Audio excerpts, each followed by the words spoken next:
good, YouTube? It's your boy, the Zo, man. Back again with another one, man. The grind don't stop over here, man.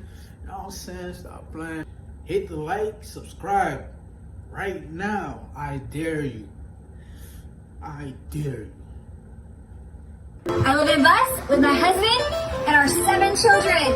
On today's episode of Parents Who Don't Deserve Children, we have probably the worst parents on the internet. And the most heartbreaking thing about this is the fact that we aren't talking about just one parent. It's a whole bunch of them out there who have decided to cut off their kids from reasonable social settings of friends, neighbors, schools, and whatnot, and cramp them into tiny spaces with kids sleeping on floors, sometimes even in dog cages, beds so tiny the kids call them coffins, and teenagers with zero privacy. That's not even the worst part. It would have been more bearable if this was a one-time affair, but shocking as it would sound, this is literally their lives. Living in a cramped up van and always on the road. Why, you ask? You already know how it goes. As long as the cameras are rolling and views are raking in millions, the parents are making money. So the kids better shut it and adopt the If they're doing this shit for money, then why the fuck are they living in that fucked up situation? You know, because some people behind the camera, they create a content that looks like they don't have nothing going on for them, basically. You know what I'm saying? But they actually have it all. You know what I'm saying? They might look like they're homeless and they're doing all that crazy stuff, but that money they're making from YouTube, sometimes people use it to send their kids to private schools and all that kind of stuff. You know what I'm saying? But they're not doing shit with that. What are you getting all that money for? Just for attention? You don't need the money. You just want the attention and fame. lifestyle their crazy parents have decided for them. Ugh. Even the thought of doing this story gets to my last nerve, y'all. Because what you're about to see is nothing short of an overdose of madness, modern-day slavery, child labor, and a gross failure on the part of Child Protection Services. And so, without any further ado, let's get right into it. Here's where Enoch sleeps. Here's where Josiah sleeps. If you're an Anna Oop OG, then you know that if there's one thing we hate more than influencer moms, then it's family channels. To think that some parents literally dedicate their lives to having more kids only to find more depressing ways to ruin their lives is beyond disgusting. But do you know what is even worse? It is the people who aren't just viewing this bizarre content, but also supporting them. No, seriously, you cannot argue that it is none of our business when they are asking tons of money off of their children's discomfort. So, yeah, it's important for people to know what they are funding. To start us off, this is the Instagram account called American Family Road Trip, run by parents JD and Brittany. They live full-time in a renovated bus with their 8 kids. Yes. Let me tell you something. As a man, you're supposed to be the protector, the provider, the one that, you know what I'm saying, the daughter runs to or the son runs to when they have something going on with them. You know what I'm saying? And as for your wife, if your wife come up with some crazy ass idea, because I promise you, I'm not 100% sure, but I can feel in the back of my head, this is the wife's idea. She had this dream for a long time. And now that she has found somebody that's gullible enough to go along with everything she wants, she's gonna make it happen. And the fact that he let this shit happen, the fact that you not doing anything at all to make sure your kids get proper education, proper social, you know what I'm saying? Yo, man. Y'all know the drill by now. The gate pass for any successful family channel is, first of all, having as many kids as humanly possible. The Instagram account has over 1,700 posts, and almost every single one of them has their kids in it. The only employees without a rest day or leave or any form of rest. Rock, paper, scissors, shoot. Rock, paper, scissors. Again, it goes without saying that they have a booming social media business based on their followers across all their social media handles, with a following of almost 700K on IG alone. Also, one thing about shameless people is they have no shame. I just checked their YouTube bio, and would you believe that they are shamelessly proud of whatever it is they are doing? We are a family of 9 with 7 young children living in a 22 square foot converted school bus, and we wouldn't have it any other way. They are too busy using their kids that they have forgotten to update this information. They are actually a family of... I'm gonna tell you this too. 80% of these kids gonna grow up to hate the shit out of these people. They gonna hate their parents.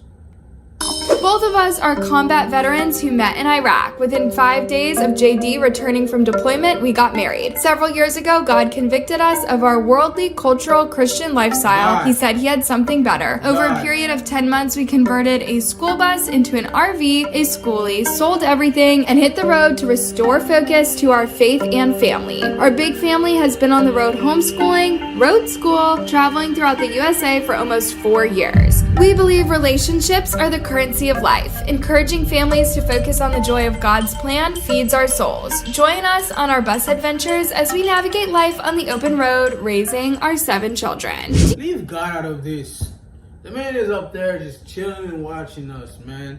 He helps when we need it, when we really need it. He said, I'm going to help you help yourself. Don't put God in this damn thing, man. Like she said, shameless people, man. You know what's more disturbing? With this mindset, these kids are not likely to be rescued because according to their parents, they are doing such a noble job of upholding family values and putting all their focus on their family. Also, why do these self-proclaimed Christian influencers lie so much? They've just mentioned that they converted a school bus into an RV in 10 months, forgetting that a while ago they made an IG post mentioning that this was an old military bus that they got from St. Louis. No wonder it's always said that if you're going to lie, make sure you have a good memory. The only reason they might have made such an unnecessary lie could be to make their content look more wholesome because they pretty much put it out there every 2 seconds that they homeschool their kids. Buckle up, fam, it's about to get worse. Believe it or not, this used to be a normal family living across the road, but indeed upselling their 7,000 square foot house in Texas. The reason for this was because apparently their dad claimed to have had an encounter with God where God instructed him to build an ark, but he ended up building an RV. Anyway, the rest is history. Fast forward to the present day, that RV is all they've got to call home, and wherever it parks, whether in the middle of the road, in a forest, or in a garage, that becomes the kids' home for as long as their parents decide. This has pretty much been their whole life, guys. They started off with just 4 kids, but remember they now have an additional 4, so yeah. If you think your life is hard, there's some 4-year-old out there who knows no other life than a tiny corner of a 22 square foot old bus. Or military bus, whatever. As I had mentioned earlier, almost all of their videos involve their kids' faces plastered all over the screen, always performing some choreographed dance and looking so bored and lifeless.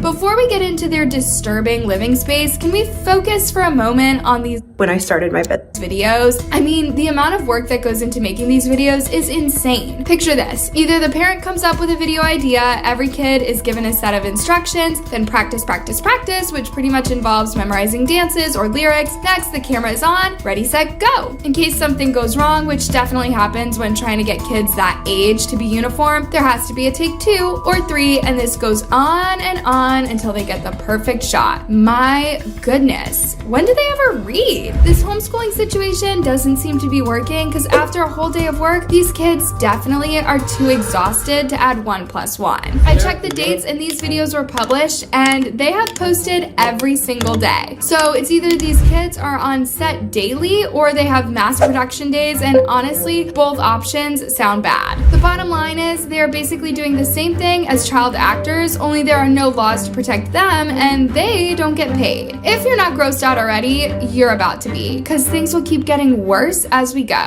JD and Brittany also... You can't do this, bro. You're not supposed to put the kids in this kind of situation. You're not supposed to take advantage of them like that, man.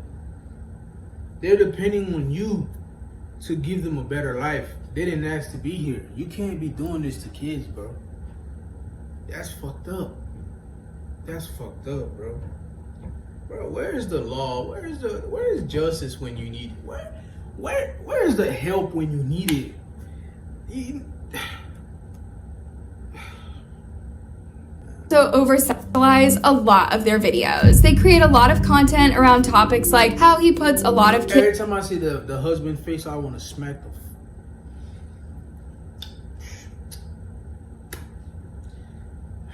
in her, even calling her baby daddy. And then there's another one captioned, "What does your husband do for a living?" All the kids pass across the screen in birth order, and at the end they write, "He makes babies." It just doesn't feel right when they make their kids participate in these kinds of videos. They have teenagers, guys. Moving on to the more annoying stuff. On one hand, these parents are hyper fixated on creating memories, and where do you draw the line? Surely a lifetime of road tripping isn't it. There's other important stuff to do in life, like getting a quality education, making friends, learning how to coexist with others, and proper communication. When these kids eventually step out on their own, which they will, best believe they will feel naked. Alright, so let's go to the skeletons in the closet. All the not so glamorous stuff JD and Brittany don't want y'all to see. First, it's a no-brainer that the logistics of 10 people living in such a cramped space is literally the most disgusting thing that is. I live in a bus with my husband and our 7 children. Let's do a bus tour. Okay, shoes kept right here. Our littlest Moses basket on this side. We have swimsuits and diapers because I'm always ready for anything. Kids, she means she's always ready for kids. Remember, this tour was back when they only had 7 kids. They've since added another 2. Here is where a more recent house note bus tour with all 10 of them. no privacy whatsoever, bro.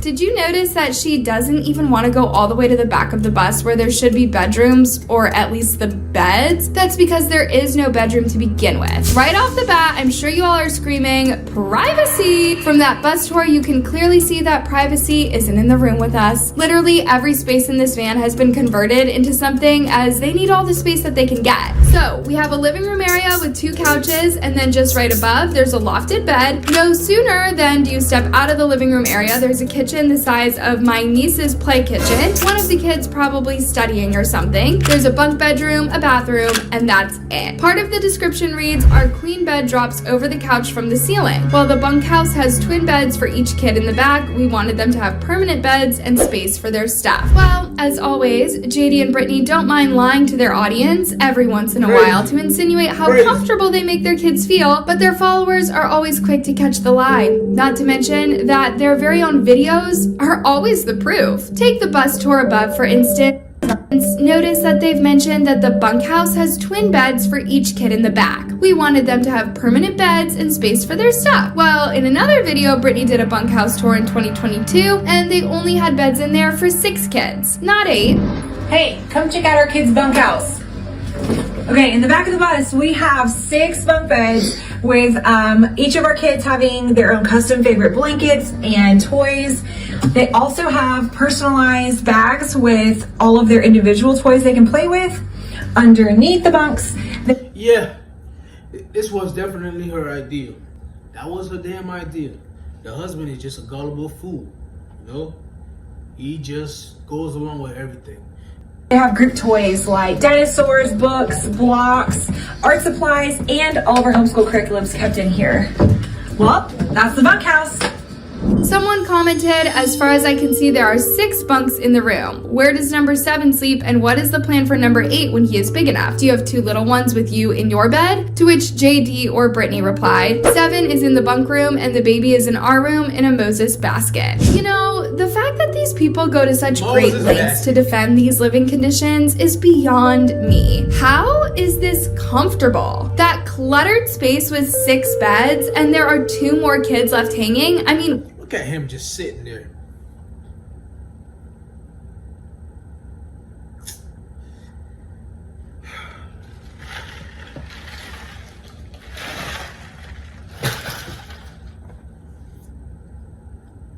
what happens when the last born, he's not even the last born because they'll definitely have more kids, but what happens when he outgrows the Moses basket? And where will they shove baby number 7 who shares a bed with them?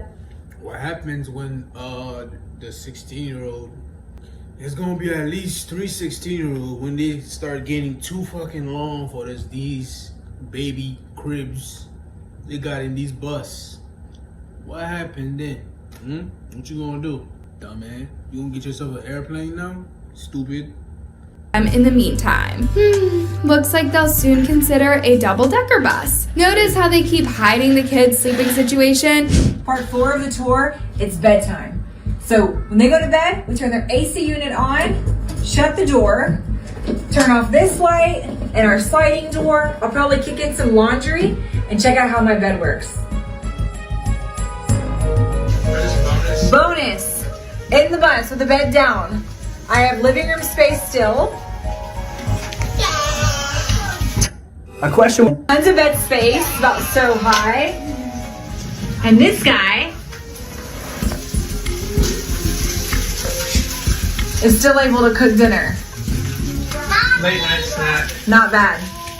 Also from this video, aren't they ever worried that baby number 7 might fall out of the bed that he shares with his parents that is literally suspended? But then again, about 9 months ago, they actually confirmed that the bunkhouse only has 6 beds and baby number 7 sleeps under the parents' bed in the living room. I am literally speechless, y'all. Remember, they have 1 girl and 7 boys. So I'm also here wondering what happens when everyone is getting changed or how they have to line up as if it's a prison to use the bathroom or something. Actually, people in prison actually have more personal space and privacy than these kids. That's how bad it's gotten. Ugh, I can't imagine being at an arm's length with my siblings all the damn time, especially at that age where y'all fight all the damn time. Just when you want to lay your head to rest, there's always a newborn crying their lungs out. These kids will need a lot of therapy, like a lot. You haven't heard the rest of it, y'all. Yeah. Brittany and JD don't even think it's important to go to the hospital for childbirth. Yeah, she had that baby right there on that bus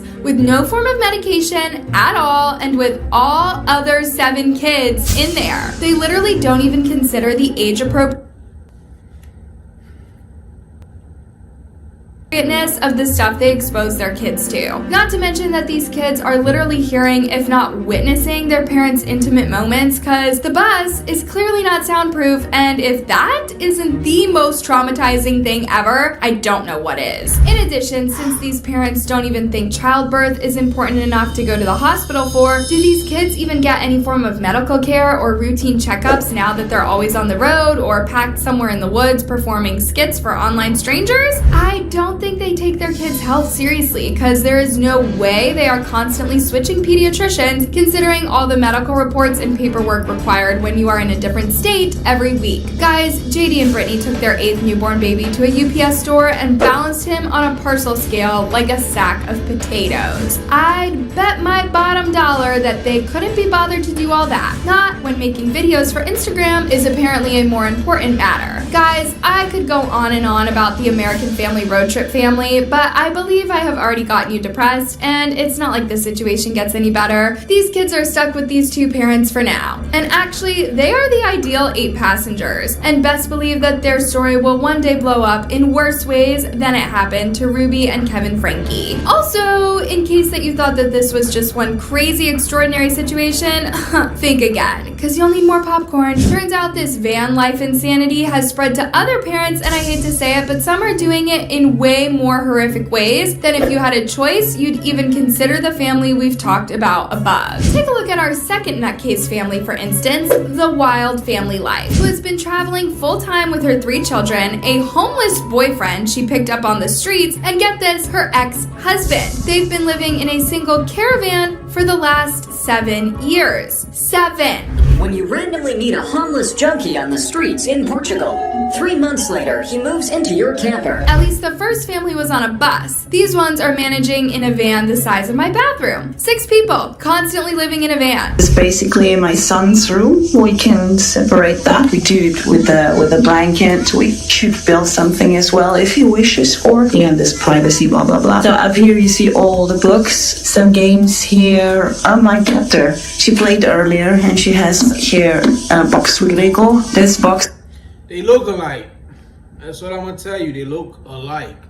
And I'm not gonna make this video any longer than it should. I'm gonna cut it right here, bruh. This is insane. That's all I'm gonna let y'all know. This is insane. No kids deserve this kind of treatment. And these parents don't deserve to have these kids, to be honest. Send them my way, man. I got a big ass headache from this shit right here, bro. Cause it's insane. Listen, hit the like, subscribe, leave a comment, and let me know what you thought when you saw this video. You know what I'm saying? Because you're probably feeling the same way that I'm feeling. Let's go. We out.